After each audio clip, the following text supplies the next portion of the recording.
I like girls that wear Abercrombie and Fitch. Take her if I had one. Anyway, uh, I think the best part of this documentary was hearing that song and being like, oh, LFO. I feel like they'd make for a great documentary instead of a documentary about Abercrombie and Fitch. But then again, you know what? I'll give Netflix props. This clickbait thing actually did get me to click on it. But I would also click on a documentary about LFO. Love to learn more about a boy band where 2 of the 3 members have now passed away. And the third one is actually now a music minister down at a church in Celebration, Florida. Fun fact.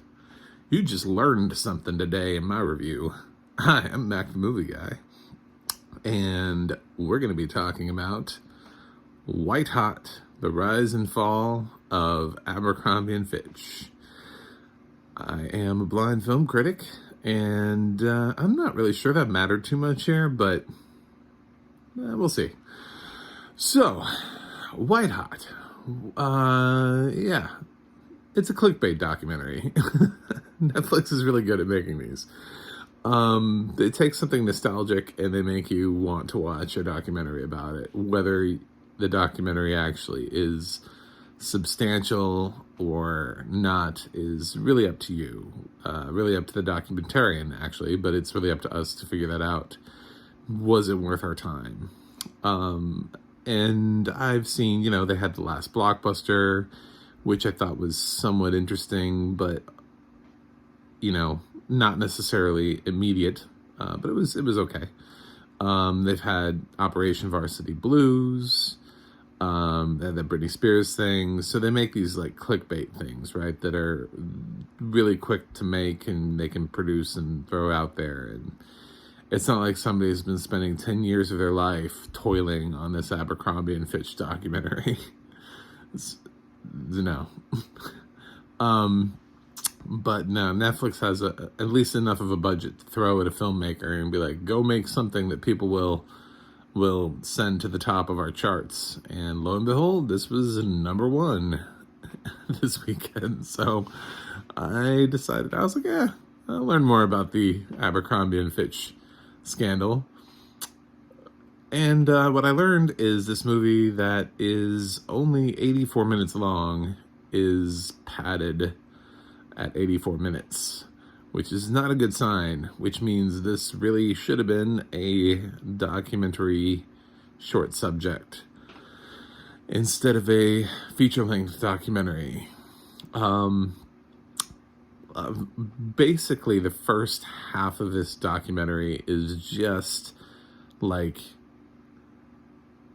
assuming that you crawled out from under a rock and you don't know what Abercrombie and Fitch was, or you need reminding that Abercrombie and Fitch was popular once because I guess you were born within the last 10 years and you're of the generation that doesn't wear those brands anymore.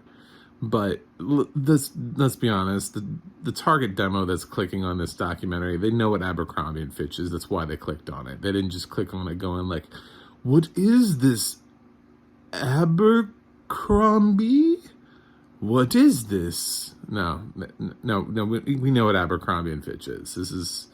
We didn't need half of a movie explaining to us the rise and popularity of Abercrombie and Fitch.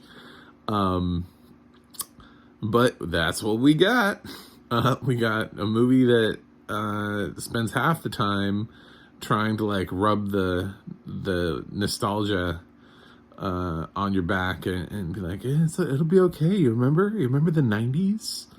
You remember when you used to read magazines when magazines were a thing, and there were teens and magazines that were wearing Abercrombie and Fitch, and then you would go home and you'd watch MTV, and then there would be kids, and you remember when like you wore like Tommy Hilfiger and Nautica. And there was this store. It was in the mall. It was called Abercrombie and Fitch. Do you remember that? Like it's like, yes, Jesus. Okay, I remember my childhood. Okay, like I remember growing up in the 90s. spends a lot of time reminding me about that, assuming that that I guess like that generation has suffered some sort of severe brain trauma from, I don't know, maybe they keep using the term frat boy. Maybe we all just drank a lot of alcohol or something coming out of Abercrombie and Fitch. But yeah, I don't know. I wanted more from a documentary that was supposed to like uncover the truth, for a documentary that calls itself White Hot, I was like, oh, this is good. It's going to like really just tear open the doors of racism at Abercrombie and Fitch. And it like lightly touches on that towards the end of the film, like towards the second half. We start getting into that. We start getting into the culture, and of how it made people feel. And I mean, like, they're not wrong. There's this guy that's interviewed who talks about being a fat gay kid and how Abercrombie made him feel back in the day. And they're so true.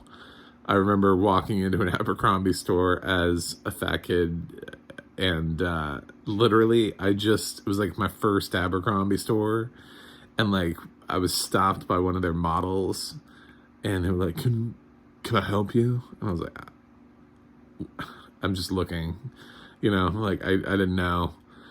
And they're like, I don't think we have anything in your size. And I was like, wow, cool, all right. And like I wore all of the other brands listed in the in the trailer. Like everything else made something in my size at the time. I had Tommy and all those other brands, Fubu, and I don't know. Brands were a thing in the 90s. So I basically had everything but Abercrombie at that point. And so I totally get what that kid's saying, because they were very exclusionary. I never had that experience before. I was like called back for an interview at American Eagle, and I was overweight. So other brands just didn't care. But Abercrombie was just like, no, you have to look anorexic. Like you have to look ridiculously thin, and we're gonna cap our brand sizes off. And like maybe that's their thing, I just like when I walked away from Abercrombie and Fitch, I was like, all right, if there's other brands, I'll just support another brand. It's like I mean, there are plenty of places that serve burgers. If you don't like one of them, go buy burgers at other places. So that was my take on life. But this dude started a riot. And okay, good for you. But he's not wrong. I mean, it is an exclusionary brand. They openly admit to it. That's what they're looking for, is they only want certain people to wear their clothes. But I would argue that high fashion is the same way.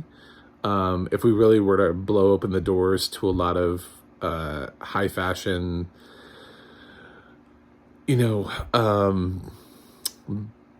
brands that are only available to the super wealthy that don't have stores in malls across America, I would assume a lot of those brands are really exclusionary too, and they don't make a lot of plus sizes, some of those designers. So I don't think it's just Abercrombie and Fitch, but we got a documentary about Abercrombie and Fitch. So yeah, then of course there's the other culture about race, which they dive into, which is totally justified. Because I think really they only had minorities working there as tokenism, just to be like, we got some,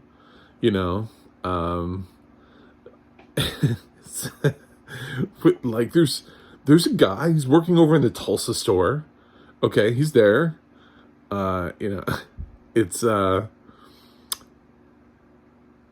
yeah, so they're obviously, that's what they're trying to do. But as a whole, this documentary just didn't really. It just didn't really do. It wasn't as effective as I thought it could be. It like lightly breezes over some interesting Jeffrey Epstein connections because they're not directly connected to Abercrombie. They're more connected to the guy who owned Abercrombie, who also owned Victoria's Secret. And I'm like, there's your documentary. But instead we got just a really stretched out 84-minute documentary about Abercrombie and Fitch. Really padded. As far as audio description on this, I thought it was okay. I've seen some people be like, ooh, I liked it because sometimes it brings up the race of people. Yeah, I mean, to give this audio description a break, I will say that this documentary is almost non-stop dialogue.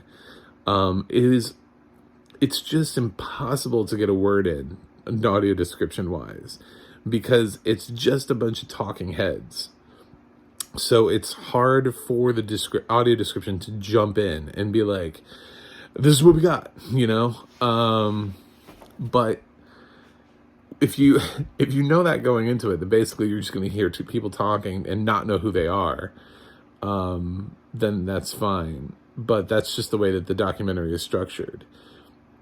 So, I kind of blame the film more than the audio description, because there were, I don't know, tons of people interviewed that I didn't know who they were or what their relevance was to anything. Some of them would say, you know, I was a model, or you know, I worked for Abercrombie or something. But there were just some voices that they just came in, and you're like, were you just like a fan of Abercrombie?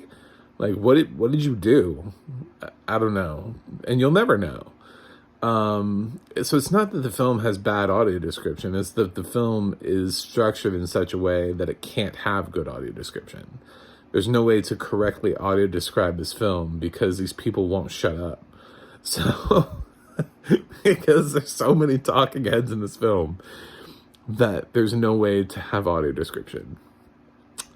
So yeah, white hot. It's a clickbait documentary. That's when I get right down to it. I'm not trying to stand up for Abercrombie as a brand. I've never worn them or owned them. I've worn other brands. Like I said, my takeaway after my experience with Abercrombie was, well, you then, you know, I'll just wear something else. So, I just wore other brands, and I wore the other brands that were trying to mimic Abercrombie just to annoy the shit out of Abercrombie. I thought, you know, so I helped prop up brands like American Eagle and Aeropostale and The Gap and some of those other brands, but I didn't. I just didn't wear theirs. So, and now we have a documentary about how people are very disappointed in Abercrombie and Fitch, and that's a thing. And if we just keep watching these documentaries, we're just going to keep getting clickbait documentaries from Netflix. So this isn't heavy hitting. This isn't hard hitting. It's not going to get nominated for anything at the end of the year. This is not going to be in the running at the Oscars. Nobody's going to remember this documentary in 5 years.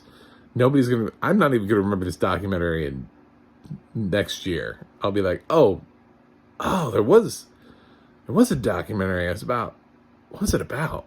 You know, like I'm already trying to forget this documentary. My brain just does not want it to exist in the pantheon of films that I've seen, which is not a good sign.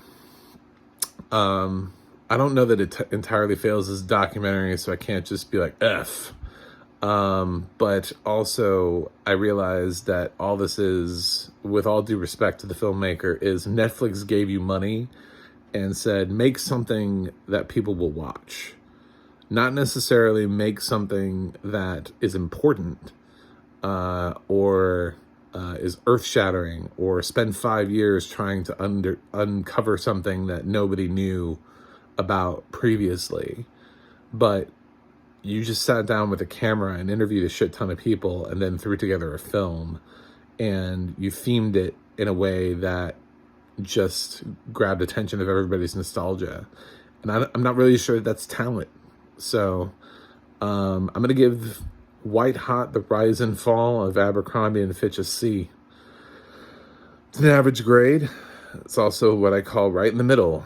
So I'm neither not recommending or recommending this film. You can go either way with this. It's up to you. Make your own decision in your own life. If this feels like something that you really want to see, all right. I mean, we click on clickbait all the time. That's why it exists. But I'm just telling you that that's what this is. This is a clickbait documentary. If you know that going into it, fine, cool. But it is not like a hard-hitting expose that it thinks it is. You know, it's just not. This is not a Kirby Dick film. This is not a Michael Moore film. This is just some other film that will leave you kind of remembering your high school years. Anyway, that's it from me. If you like the review, go ahead and smash that like and subscribe button, bruh. And we'll watch something else that's not this documentary next time, and you can see that review. I'm so underwhelmed by this documentary. I don't even have the energy. I feel like going into this, I'm just like, I don't know, like and subscribe. And I watched this film for you. The least you can do is give it a like. Yeah, visit MacTheMovieguy.com for more reviews from me, and you can always check out the audio description project for films that have audio description. If you're just curious of where they are, what has it, that's where you can go. In the meantime, wear something else. Wear a different brand other than Abercrombie and Fitch. So, peace out.